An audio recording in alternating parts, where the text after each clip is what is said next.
Welcome to Mental Health Without Borders, the Global Wellness Podcast with Dr. Lindsay Frey, where we dive into the complexities of mental health from a global perspective, exploring how different cultures approach wellness and what we can learn from each other. This episode is sponsored by Finding Hope Wellness Center in Tampa, Florida, where individuals, families, and couples go to receive hope and healing for their mental health. Go to www.findinghopewellnesscenter.com to find out more. So in this episode, we sit down with Camilla Gamba, an Italian-American psychologist based in Milan, whose work beautifully blends cultural awareness, psychological depth, and a profound connection to nature. So I saw on your website that you have dual master's degrees in psychology and youth participation with a specialization in transcultural psychotherapy. That's correct. Is that correct? Okay. That is fascinating. And I do have so many questions for you. But first, can you share your journey and what inspired you to become a therapist? So I grew up in California in the United States, and then my dad's Italian. So I moved to Italy when I was 18, just after high school, and decided to sign up for university because I did enjoy studying. And in Italy, you don't really get to do like an undeclared major. So I wasn't really sure what I wanted to do, but psychology sounded cool. And that's what I ended up doing without having like a clear idea that I'd want to be a therapist. And then the way it works in Italy is, at the time anyway, a 5-year degree to become what they call a psychologist, which is a little bit different from how it works in the States. And then I still wasn't sure what I wanted to do exactly. I really enjoyed working with young people in school. So I moved to the UK, did this master's in youth participation, which was kind of how to work locally with young people, also on different policy aspects. And then anyway, for a number of different reasons, including that my psychology qualification didn't transfer over to the UK, and I did want to do more clinical psychology, I ended up deciding to come back to Italy, where I did, again, the way it works in Italy, if you want to be a therapist, after your degree in psychology, you do a 4-year program, specializing to become a therapist. And the school that I chose was Transcultural Psychotherapy. It's a school that really focuses, among other things, on how culture impacts mental health. For better or worse, right? There's some aspects where culture can really help one, and then some aspects where culture, the certain culture that one is immersed in might actually have a negative impact. And it also helps one be a culturally sensitive therapist. So the idea is to be able to kind of work with people from whatever cultural background, to be sensitive to their functioning. And that's what I did. And I've been working as a therapist for almost 10 years now. Wow, that's amazing. That's amazing. And that's quite a journey too, to figure out exactly what you want to do and the specialties. And it is such a vast field, really, when you start getting into it. And so transcultural psychotherapy, so how the culture impacts mental health. Yes. Is that correct? So just to give an example, if we're maybe talking about modern culture, Western culture, I'm thinking both in the United States or in Italy, are the countries that we're representing here, you and I. Something like maybe eating disorder or body image issues, that's really defined by the culture that we're immersed in. So how do you work with that? How do you diagnose that and support that?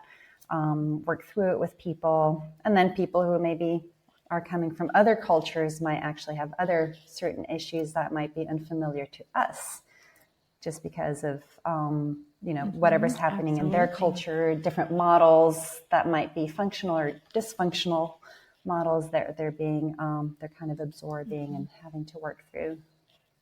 Yeah, I hope I'm explaining it simply enough. So I can imagine that. You are. And so, because what it would really take for you is to ask a lot of questions based on where they're coming from. So finding out where they're coming from, their culture, their family culture. Yeah, it's kind of an exercise in curiosity. And, it's impossible to be an expert in all the cultures around the world also, because everyone's going to represent their own culture in a different way. from even somebody else from the same culture. Yes. And so it is a lot about asking, what's it like where you're from, and how do people around you view this, and what about your family, and, just being really good at getting a sense from them about what they've absorbed in terms of cultural norms and maybe certain things that are taboo or stigmatized in their culture, and just kind of teasing that out by asking just a lot of questions and being curious. Yeah, that's really good to know. It's really fascinating to know. I would love to actually look more into that. I think there's a big piece of that we should all share anyways, when we're working with diverse clients. And so tell me about some of the clients that you're seeing now. What are your specialties, and what are the ranges? Yes, I work with adults, anyone 18 or older. And I work both with individuals and couples. Because I offer therapy in English in Italy, in Milan, what I end up getting is a lot of requests for therapy in English. So the majority of my clients are English speakers. So they might be from any country, but English is kind of like the common language that they're speaking, whether it's, Sweden or India or Japan or the UK or the United States. And then I have some Italian clients. So that's kind of the background of the clients that I see is very multicultural. The issues that I offer support with specifically tend to be around trauma or around grief. Those are kind of the big ones. And, sometimes people might come in with symptoms of depression or anxiety. And then when you dig in, there will often be maybe some form of trauma or bereavement that has led up to those symptoms. So it's often hard to kind of split one area from another. They tend to be very intermixed. And then there's the other area around couples. So a lot of couples that I see are multicultural couples, and they're kind of looking for a therapist who can also factor in cultural differences that might be kind of exasperating some of the dynamics within the couple. I can imagine that could be complicated at times. Absolutely. And so, working with a lot of different diverse issues. And I'm wondering too, are you seeing any kind of common trends and struggles that clients are facing? Like, for example, here, where I'm at in Tampa, Florida, the United States, I see a lot of anxiety. I work with a lot of clients with ADHD or autism. Again, I work a lot with children, adolescents, and some adults. But with adults, it's usually high stress, high anxiety, trying to balance life, work, children, these kind of things. Are you seeing common struggles that your clients are facing? One of the things that I've been seeing more and more, and I used to think it was down to the international clients that I was seeing, it's around loneliness and just feeling kind of isolated. And of course, if you're feeling lonely and isolated, that's bound to lead to some depression, also anxiety, very basic things like what if I lose my job and I can't pay the rent, and I don't feel like I have a community around me that can kind of, pick up the pieces if I fall apart. That's really hard. And I used to think that it was down to the fact that the people I worked with were traveling so much, so maybe they didn't really have a chance to develop the network, the community. I think some of that is true, but I'm sensing a trend because I am also hearing other therapists who are working with other types of clients, this trend and feeling a bit isolated, and like maybe people feeling like their community, there is no community really that they can draw on. Like there's a lot of people that they live close to, but there's not that sense that you can, call on your neighbor if you're needing something, or maybe your family is really far away, or, Yeah, that is very interesting. And I can definitely see how when you're traveling, that can bring a source of isolation sometimes. It can be fascinating to travel for your job, but at the same time, a lot of airports, a lot of plane time, a lot of time away from your support. But then the loneliness epidemic, I do see culture kind of impacting that in a lot of different ways, especially from even when I grew up. I grew up in Ohio, and we were just very community focused. We were with people all the time. We knew all of our neighbors. Everyone felt comfortable in our community. And it's interesting that would be happening Are a lot of your clients Italian or from Italy, the clients that you're working Some with? are, and others are maybe living in Italy, but they've moved for whatever reason, for work or studies or for love, and they're from abroad. Mm-hmm. Yeah. I do think there's this maybe cultural aspect for some countries, and I think the United States is one of those, where there's a sense that it's a good thing to aspire to be good on one's own, right? I need to be able to do it on my own, Yes. and I shouldn't be scared of living alone or not having a partner or whatever. And I try to work through that and say, actually, interdependence can be really healthy. Right. So good to be comfortable alone, and at the same time, good to nurture relationships and community and interdependence with other people who you might need and who might need you. But I feel like that's not. I agree. Sorry. And no, it's completely fine. I think, I was talking to another therapist about just the impact of COVID and how that really brought out how important it is for us to socialize and what the impact of that was when that was taken away. So I'm almost wondering too, if we haven't gotten back to where we were pre-COVID, as a society where we were kind of alone. But you're right. It's also celebrated to be hyper independent, when I think it's okay to be healthy on your own and be okay on your own, while also understanding the benefit of having the support Exactly. around you. Yeah, I mean, we are social beings. So, we are. I tell people that all the Exactly. time. So, is there any kind of misconception about therapy or mental health treatment that you would like to clear up? Because there is still a stigma. I think that we are overcoming it. We have probably in the last decade or so become better at clearing up that stigma, but there still is some there, and there are people that are still hesitant to seek therapy. And sometimes at those higher levels, when they are executives or when they are busy or traveling or those kind of things. So is there a Yeah, misconception I mean, I that think you one of see? the biggest misconceptions that, like you say, is getting better, but there's still, I think, that sense of the stigma of I go to see a therapist, and also there's a lot of confusion around therapists, psychiatrists. They kind of become interchangeable words, but there's some important differences there. But the idea of it's something that you do as like a last resort. And I think it's really important it's kind of like going to the dentist. Actually, it's not such a good idea to wait until things are really bad, because then the treatment is going to be long and it might be painful, it might be difficult. Better to go at the earlier signs and, kind of do some prevention work, psychoeducation, understand what's going on, and then you'll have the tools to manage things on your own. I always find it a little sad to see people who come saying, I'm really desperate, and like you're my last hope. And, it probably means that we're going to have to do some difficult work, and it might take a while.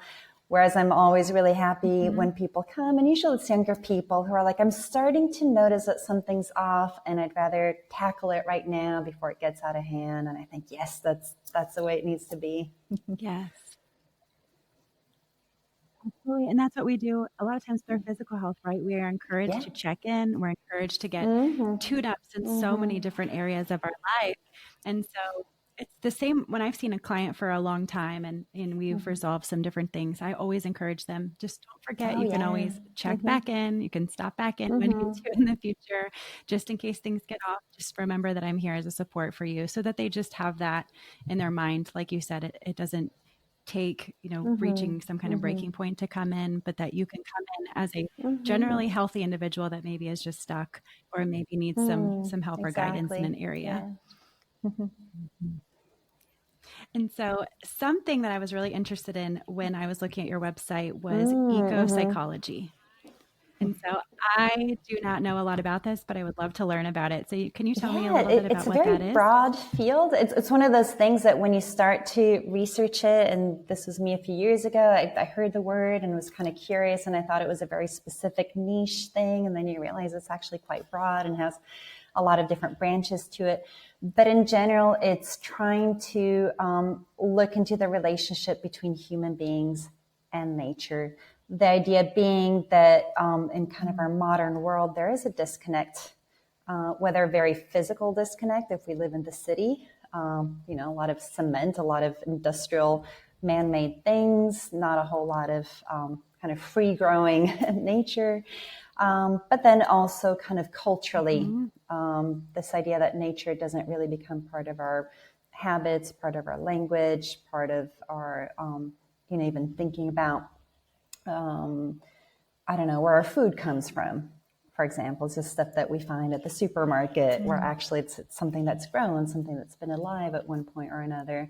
So there's just the general looking at the relationship or the disconnect. And then in terms of being a therapist, it's really interesting to see, okay, as I'm doing therapy with someone, how can we work with nature, through nature, to support this person with, whatever the therapeutic goals and needs are. So for example, with some clients, we might meet at the park. And we might be taking a walk, and it kind of ticks a lot of boxes. For some people, it's like, I never have time to go to the park, and so that's kind of like a logistics thing where we get to do both therapy and take a walk and go to the park.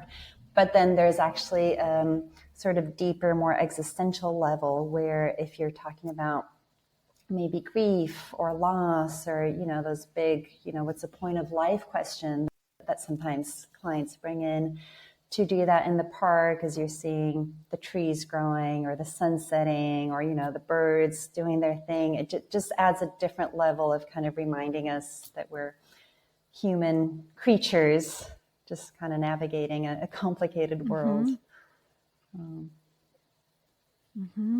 Yes. And I know that for me, as soon as I leave and step out into nature, I'm almost immediately relaxed and in a different state of mind.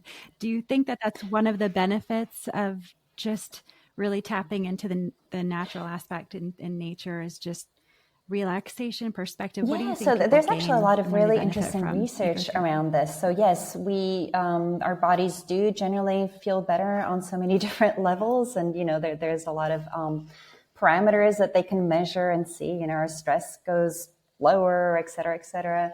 Our brains are kind of more creative, better able to gain perspective, all those things that we kind of inherently know. Research is saying, yes, that's measurable and it's true. It also works for the therapist. So if you, the therapist, are going out in nature, you're going to benefit from that too. And it is interesting to see also the combination of being in nature and walking. Maybe with certain clients who are a little bit stuck on something, maybe by having kind of the same conversation that maybe you've worked on over and over again, sitting down in the office, when you go out and take a walk in nature, something might shift. And there's a lot of different hypotheses for that. There's, like attention restoration theory, or different avenues that people are trying to understand what exactly is happening in the brain that makes it so you can have different thoughts, different insights. Absolutely. It seems like there would be a big benefit in incorporating a level of ecotherapy and other forms of psychotherapy. Absolutely. Do you see any benefit? Yeah. And, I think it's a little complicated because it depends on where you're practicing and, the clients you're working with, what they like. Some people, if you, suggest that you go out into the wilds, they're super excited. And other people might be a little bit anxious about that. And maybe like a city park and a bench might be more accessible and comfortable for them. But aside from that, kind of thinking about accessibility and what people are comfortable with, I think, I think there's a lot to explore based on if you're in Tampa, Florida, you're going to have different territory to explore with people. If you're in Milan, Italy, it's going to be a little bit different.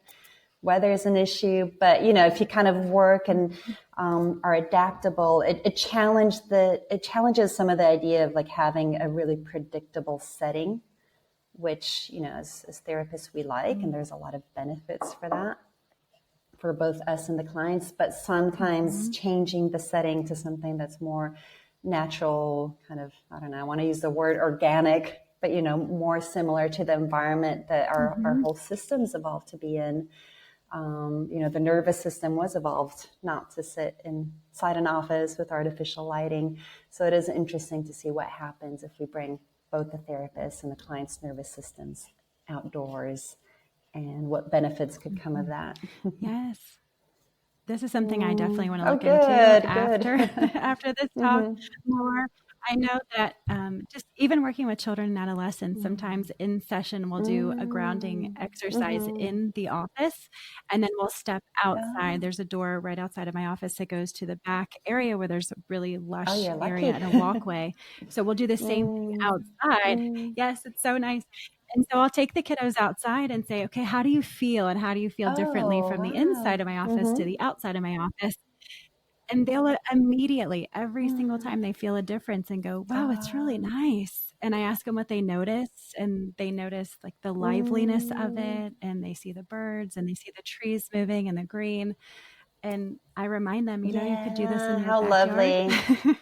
Because they're like, this is, you know, just to go and be present in nature. And it's something I know, like I said, that calms me, you know, and part of this podcast too is about wellness. And so if you were going to give somebody, I guess, a couple pieces of advice, if they didn't have an eco-psychologist or someone that specialized in it by them, but they just wanted to experience nature in a way that could be helpful, what would you recommend for them? Just something like taking a walk? Yeah, I mean, if they have a park, what do you think? Or a lake or a river or something that feels like a little removed from man-made, human-made things that also sometimes involve motors and noises and things like that.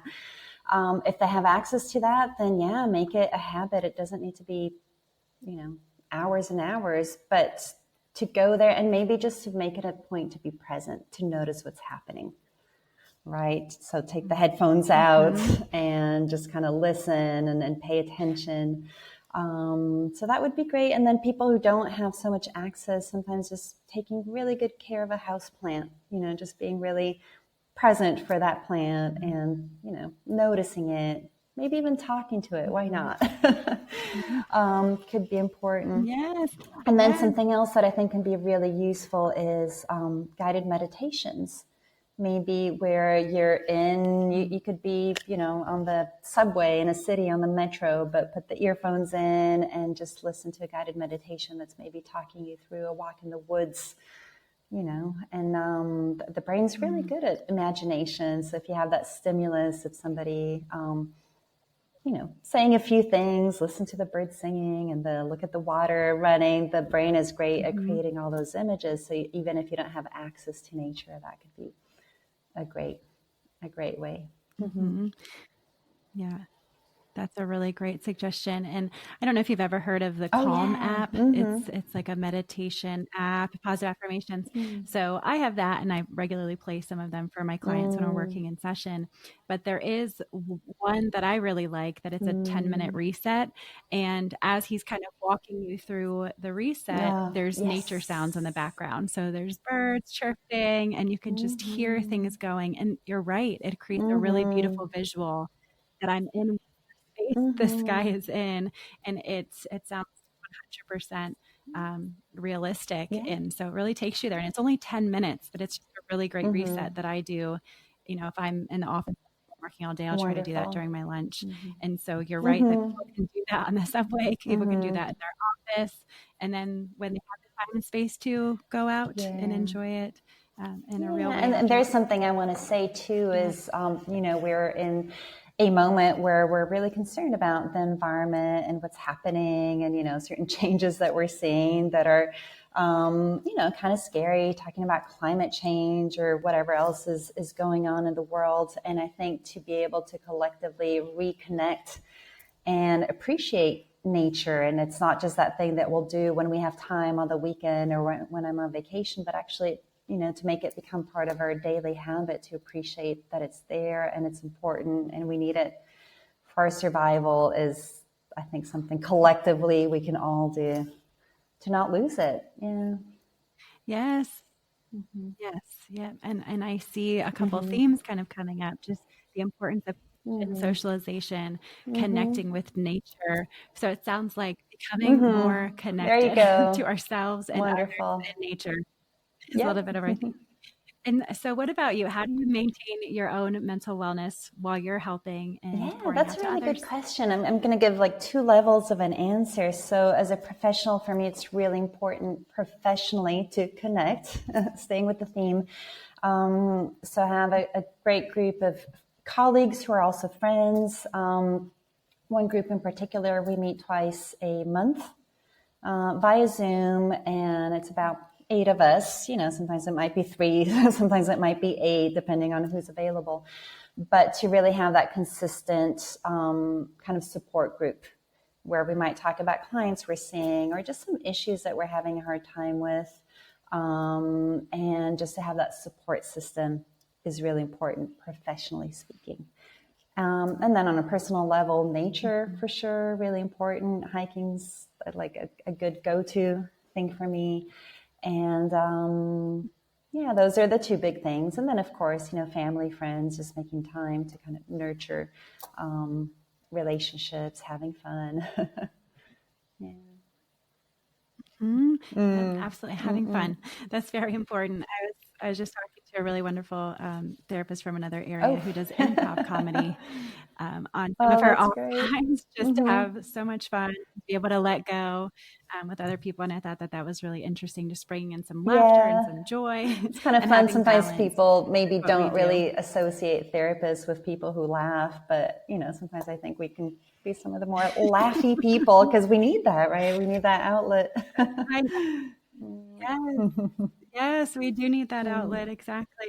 And so what's next for you? Is there anything that's coming next that you're Yeah, I excited think what's about? next for me is going deeper into what we've been talking about around eco psychology. What I'd really like to do with a group of colleagues here in Italy is to make it become more of like a standardized thing because it's quite tricky with the board. You know, you want to make sure that informed consent, everything's right with that, insurance. Just making sure that we're doing everything by the book, but at the moment there is no book around this, right? So a lot of people are improvising in this kind of gray area, but actually making sure that people are having guidelines that they can go to and everyone's kind of agreed, including insurance providers, around how to do that, and then training other professionals and encouraging them, because I hear so many people say like it would be great if I could, you know, meet clients in the park and enjoy a sunny day, and helping them have the tools to see how they can make that happen. So that's kind of Yes, and encouraging them in the to books go. for me coming up. Mm-hmm. Oh, that's fantastic. Well, please stay in Yes. touch because, like I said, I really would genuinely love to Oh, incorporate this more wonderful. into my practice. And most especially with children Yeah. and teenagers that tend to be more inside today than they Mm. ever have been, especially some kiddos that might not be athletic, that are not, volunteering to go outside or in Mm. activities after school. So I would love to be able to walk them through that and then be able to have Oh, them, that's so encouraged to important. do it in Yeah. their own life. That would Good. be great. So, yeah, so keep me in We'll mind do when you do the that. trainings and if Absolutely. you're training other Mm-hmm. therapists. That sounds fascinating. And where can people find you after the podcast is over? We'll have show notes that'll have Yeah, places so to the find you, website's but always there. if there's any It's www.camillagamba.com. Social media, I'm on Instagram and LinkedIn. I'm not the most consistent poster. So depending on, how busy I am or how much time I have to invest in that, I might be posting more things. But those would be the two. Mhm. Mm, Okay, perfect. Well, I've really enjoyed my conversation thank with you. you, and I thank you so much for your Thanks for having time me. today. And I would love to have you back on later too. If you wanted to come back and talk about like the gains that you might have made in eco psychology, if there's Oh, any updates, wonderful. I would please love let us that. know. Happy to throw it. All right. Thank you so much. So yes.